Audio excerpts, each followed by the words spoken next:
you have most definitely engaged in this highly treacherous activity sometime within the last 24 hours, and probably engage in this practice nearly every single day. Perhaps I should say every single night. It is something that is maybe the most unproductive way to spend some of your time. The sages have called this experience a partial death, and what's more, you will minimally spend 25% of your time involved in this activity. What is this practice and activity if you haven't discovered it already? It is none other than sleeping, getting your beauty rest at nighttime. And what if I told you that it's not only 25% of perhaps 35% of every single alive moment that you have on earth that you will engage in this practice of sleep, but what if right now, while you are watching this, you may be sleeping? The Rambam tells us that even though it is a clear edict and we do not necessarily need reasons or the depth behind the mitzvah, for if Hashem commands it, it's an edict and we just carry it out. But there is a remez, there is a certain lesson behind the blowing of the shofar on Rosh Hashanah. And that is, Uru yeshenim mishinaschem. Arise, wake up, individuals, from your slumber, for you have fallen into this comatose, monotonous, sleep-like experience with the mitzvos.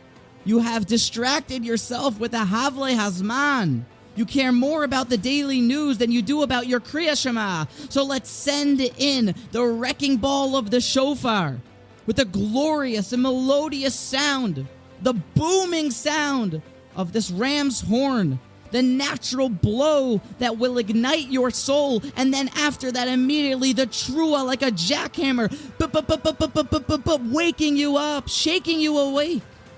But what if I told you?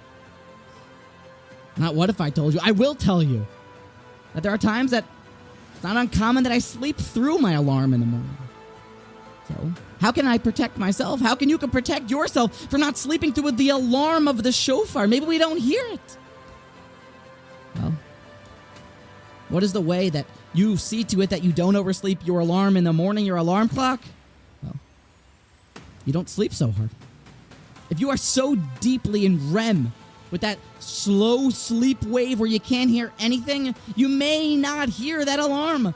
But if you know you have some obligations and you're not such a deep sleeper, you're going to hear that alarm. Maybe during Elul, we should already be pulling ourselves out of the deep sleep, coma-like state in which our soul is lying so dormant and dead inside, but wake ourselves up a little bit already before Rosh Hashanah so that when the shofar does come, we will actually hear the sound of that alarm clock waking us up.